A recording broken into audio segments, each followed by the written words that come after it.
주님의 평화를 빕니다. 오늘 말씀의 제목은 내 죄가 용서함을 받았다 입니다. 내 죄가 용서함을 받았다. 말씀은 마태복음 9장에 있는 말씀입니다. 마태복음 9장 1절에서 8절까지의 말씀입니다.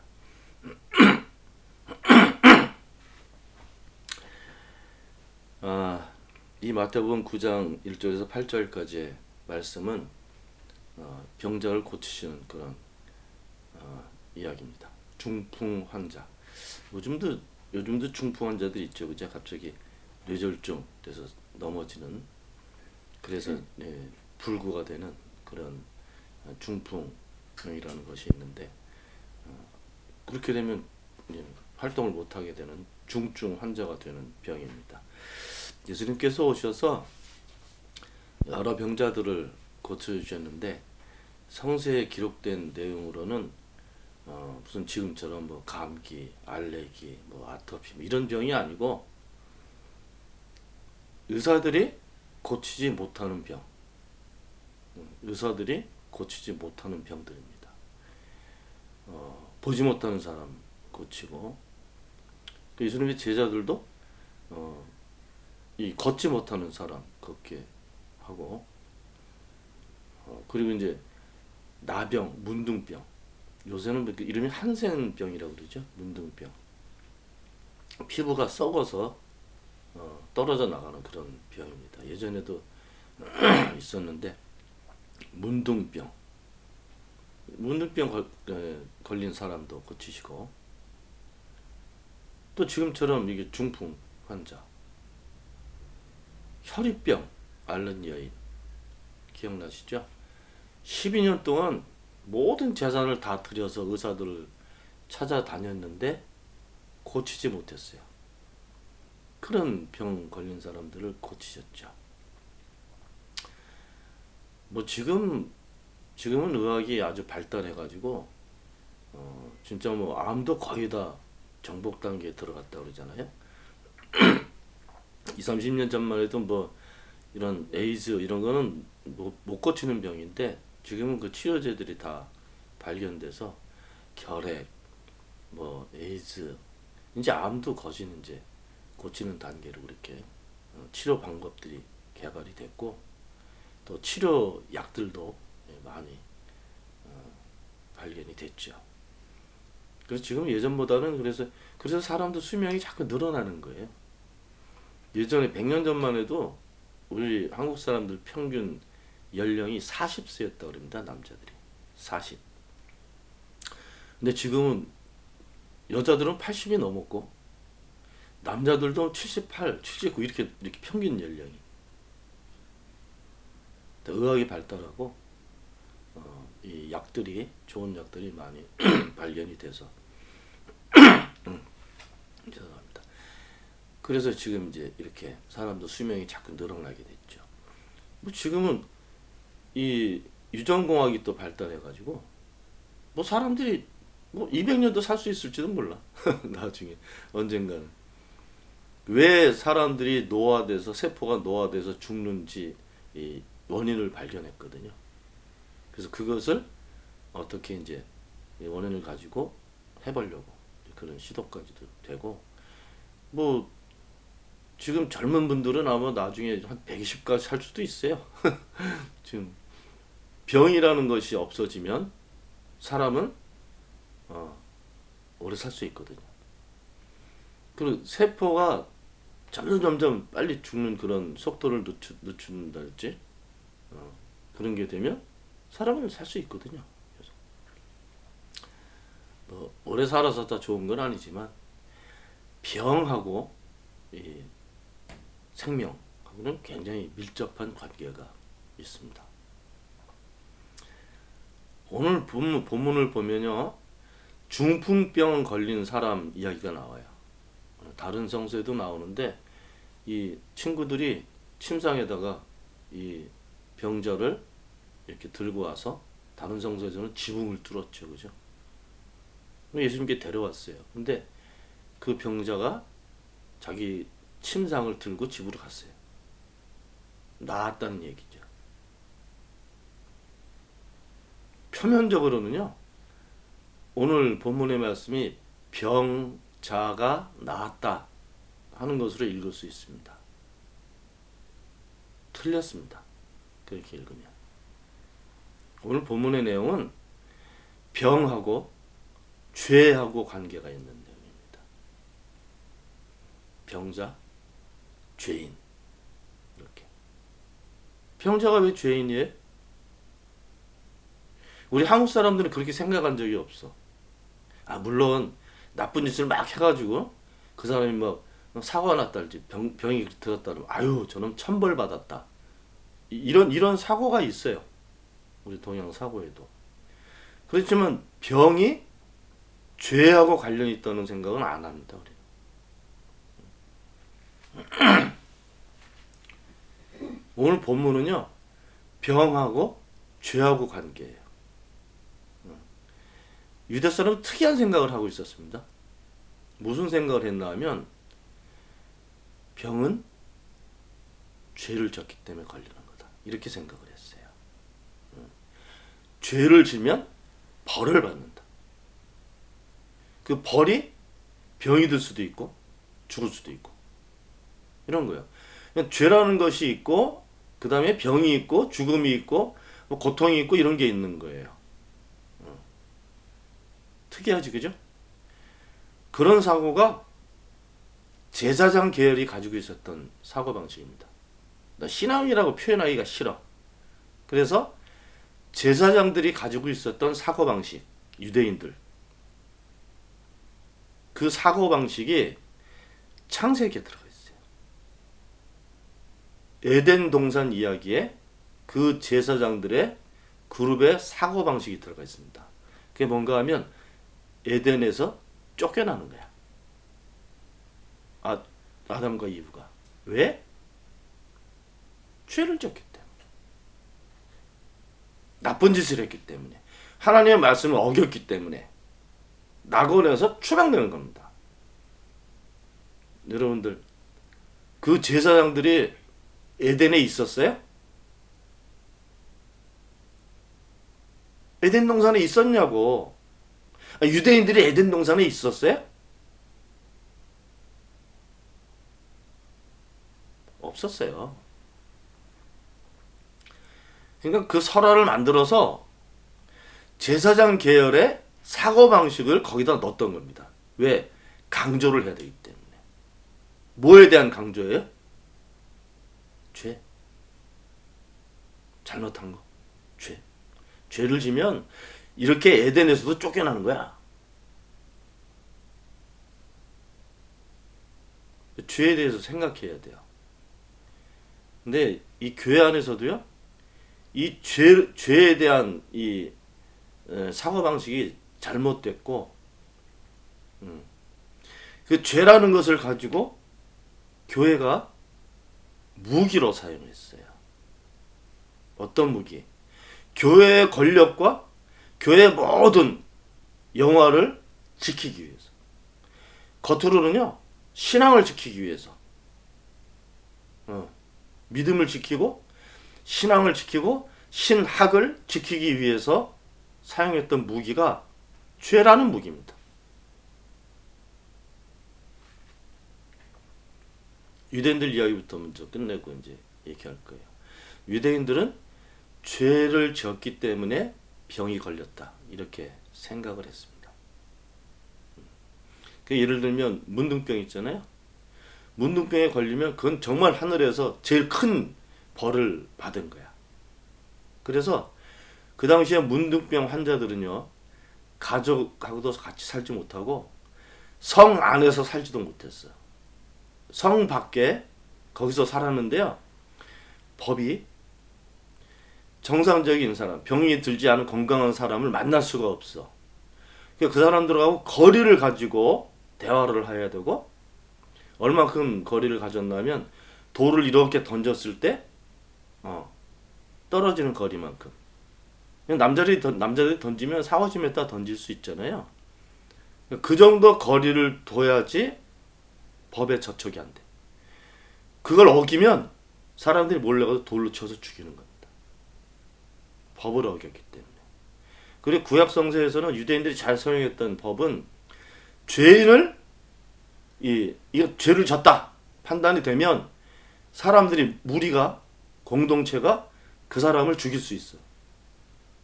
어떻게? 돌로 쳐서. 돌로 친다는 말이 무슨 말인가 하면 여러 사람이 그 사람에게 돌을 계속 던지는 거예요. 죽을 때까지. 그게 돌로 친다는 말이 그런 말입니다. 죄를 지면 죄를 안 진 사람들이 죽일 수 있어.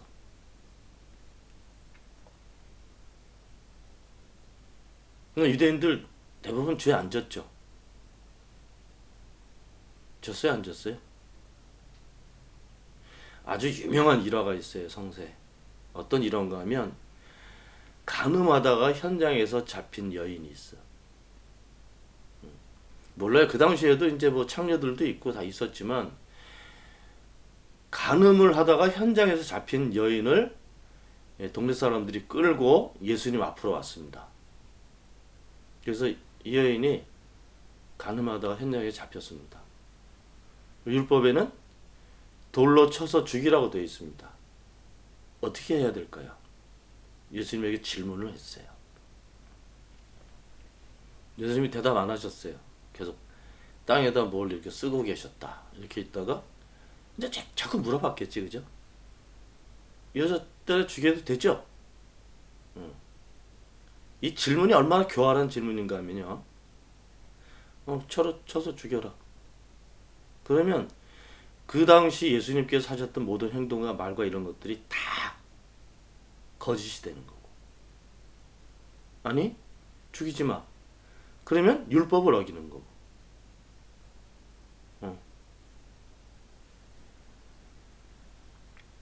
예수님 대답 기억나시죠? 뭐라고 대답하셨습니까? 너희들 중에 죄가 없는 사람이 쳐라. 그랬더니 어떻게 됐다고 그랬어요? 나이 많은 사람들부터 하나씩 하나씩 다 도망갔어. 무슨 말입니까? 자기들 스스로도 죄를 지고 있다고 생각하는 거예요. 자기가 죄인이라고 생각하는 거예요. 근데 죄인이 어떻게 죄인을 죽여? 예수님께서 그걸 아신 거죠. 그러니까 유대인들이 생각하는 이 죄의 개념이 얼마나 허망하고 거짓 같은 그런 사고방식인지 여러분들 아셔야 됩니다.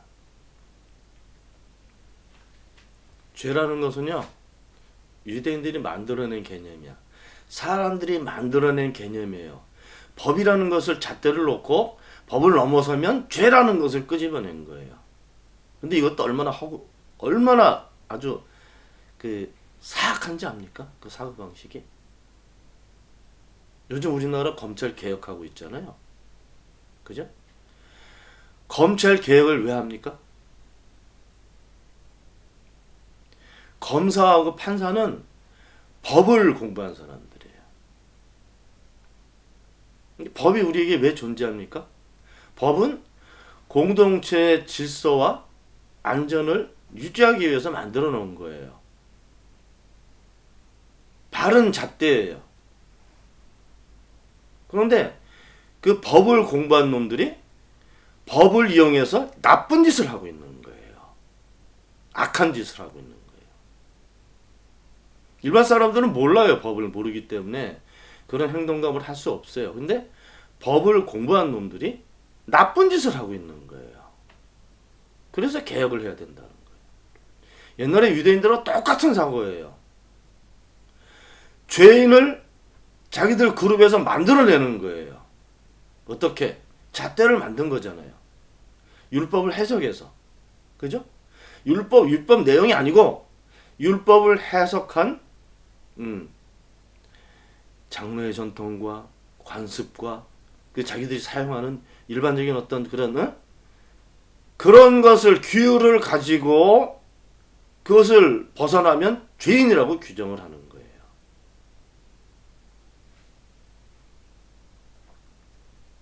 근데 예수님 앞에 가늠한 여인 데려왔던 그 동네 사람들 중에 아, 나는 죄인이 아니야 이렇게 생각했던 놈이 한 놈도 없었다니까요.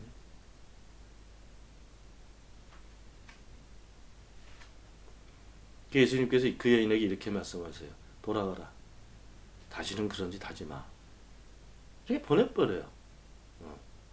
죄에 대한 해석과 죄의 결과에 대한 어떤 행동을 하지 않습니다. 왜? 죄라는 것은 허구기 때문에. 원래 죄는 없어요. 어디에? 하나님에게. 하나님 나라에도 없어요. 죄는. 만들어낸 거라니까. 근데 그 만들어낸 죄의 개념을 가지고 우리가 다니는 교회 전통 2000년 동안 그 죄의 개념을 가지고 통치를 했습니다. 교회. 지금도 캐톨릭은요 고해 성사라는 게 있어요. 내가 잘못한 게 있어. 그러면 그 성당 가서 신부 만나지도 않아. 이렇게 무슨 응? 통 같은 데 들어가서 거기다가 자기가 뭘 잘못했는지 고백을 해요. 그럼 신부가 죄 사하는 권한이 있어. 너 나쁜 짓 됐으니까 어디 정원에 가서 일주일 동안 노동해. 옛날 중세 때는 노동해.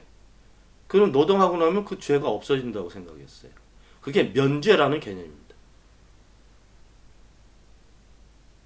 종교개혁 할 때 면죄부 문제가 나오잖아요. 그럼 면죄부가 그거예요. 면죄. 죄를 면해준다는 거예요. 근데 그건 이제 나쁜 일 많이 했지. 그거 가지고 팔아먹고 그랬죠. 그걸로 신부의 권위와 교회의 권위를 지켜왔던 겁니다. 그 마녀 사냥 같은 거 많이 했잖아요. 교회에서 저 죄 졌다. 죽이는 거야. 그게 무시무시한 권한을 가지고 있었는데 그게 죄라는 사고방식하고 관련이 있습니다. 개신교는 그래도 그렇게 지금 다 모든 교회가 그렇게 잔인하진 않지. 그런데 여전히 교회를 다니든 성당을 다니든 죄 개념이 신앙 속에서 큰 자리를 차지하고 있다고요.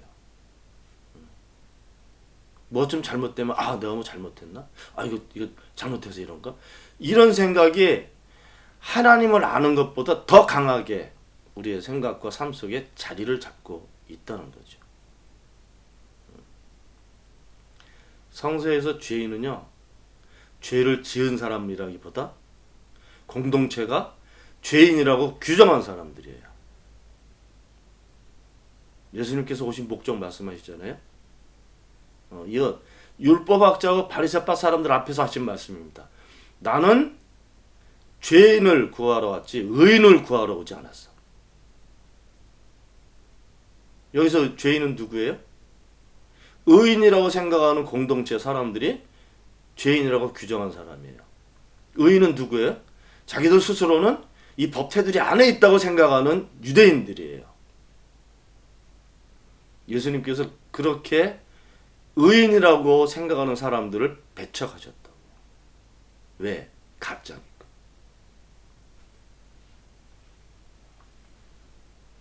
얼마나 그 죄에 대한 의식이 강한가 하면 사도 바울도 로마서에서 이 땅에 의인이 한 사람도 없다고 그랬어요. 이게 전통적인 유대인들 사고방식입니다. 그 바울 생각 틀린 거예요. 아니 바울은 그 당시 시대상에 대해서 설명하기 위해서 그 개념을 썼지만 일반적인 유대 전통 안에서는 죄인과 의인이 정확하게 구분되어 있었어요. 그 병은 죄인들이 죄를 졌기 때문에 벌을 받는 거다. 이렇게 생각을 했다는 거죠. 오늘 본문 말씀이 그래서 굉장히 중요한 말씀인데 그렇게 읽는 분들이 아무도 없을 거예요. 죄하고 병하고 관계입니다. 예수님께서 이 환자를 보고 내 죄가 용서함을 받았다. 이렇게 말씀하셨어요. 네? 그 뭐야? 이 사람이 죄 짓고 있었다는 거잖아. 율법학자가 거기 율법학자들이 있었어요. 이렇게 생각합니다. 이봐라. 이놈이 하나님을 모독하고 있다. 보세요. 율법학자는 신학자입니다. 신학자는 이렇게 생각하고 있었던 거예요. 아, 사람이 죄를 지면 그 죄는 하나님만 용서를 하실 수 있다. 이걸 다른 쪽으로 생각하면요. 죄는 사람이 용서할 수 없어. 죄라는 문제는 사람이 해결할 수 없다. 이렇게 생각했던 사람들이 그 당시에 율법학자들, 신학자들이었어요. 이 신학자들이 유대인들을 그렇게 가르친 거예요. 좀 웃기지 않습니까? 죄라는 것을 자기들이 만들었는데 자기들이 그걸 해결하지 못해.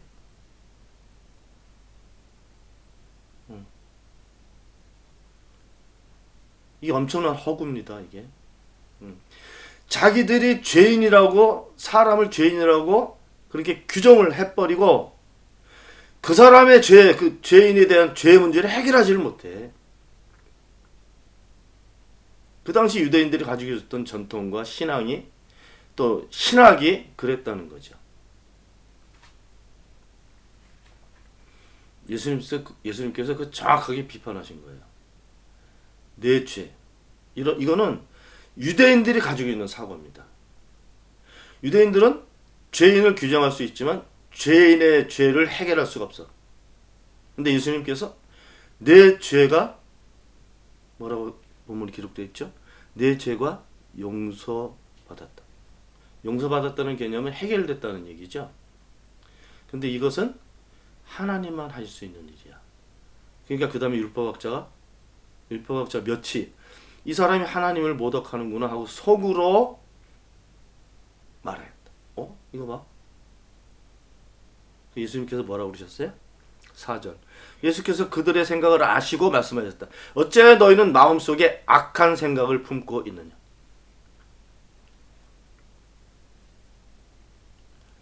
유대인들이 가지고 있는 신앙의 허구는요, 자기들이 만든 신앙을 다른 사람에게 강요하는 거였어요. 자기들이 만든 그 율법의 해석을 사람들에게 강요하는 거였어요. 맞는지 틀린지도 모르잖아요. 그죠? 여럿이 모여서 맞다 그러면 맞는 거고 아니라면 아닌 거잖아요. 예수님께서 왜 이 율법학자들 생각을 악한 생각이라고 말씀하셨을까요? 틀렸다는 얘기죠. 죄의 문제를 사람이 해결할 수 있다 이 얘기를 하신 게 아니고 율법학자들은 할 수 없다고 생각했잖아요. 죄의 문제를 사람들이 할 수 있다? 하나님은 할 수 있다? 이 모든 생각이 틀렸다는 거예요.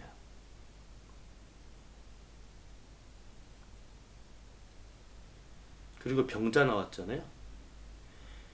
이 병자가 죄를 졌기 때문에 병에 걸렸다 하는 이야기도 틀렸다는 거예요.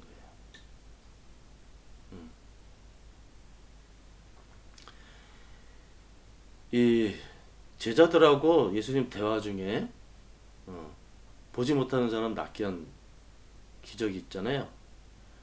그때 제자들이 그 고치기 전에 이렇게 예수님께 질문을 합니다. 선생님, 저 사람이 병이 걸린 게 부모들의 죄 때문입니까? 저 사람 스스로의 죄 때문입니까? 이렇게 물어보는 내용이 있어요.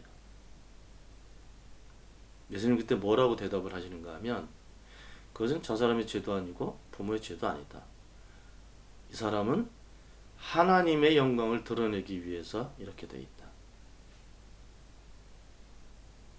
뭐예요? 죄라는 것은 없다는 것을 말씀하시는 거예요. 병은 죄 때문에 걸린 게 아니라는 것을 말씀하시는 거예요.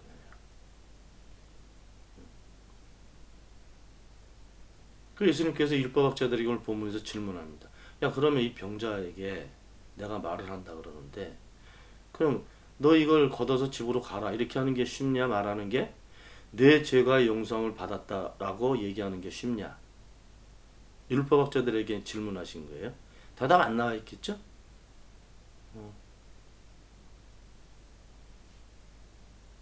예수님께서 이렇게 말씀하십니다.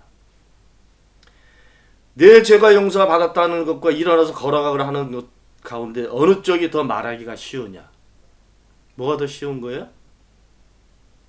죄에 대해서는 사람이 해결할 방법이 없으니까 네 침상 가지고 그냥 가. 이게 더 쉽다는 얘기잖아요. 그 다음에 예수님 말씀 6절.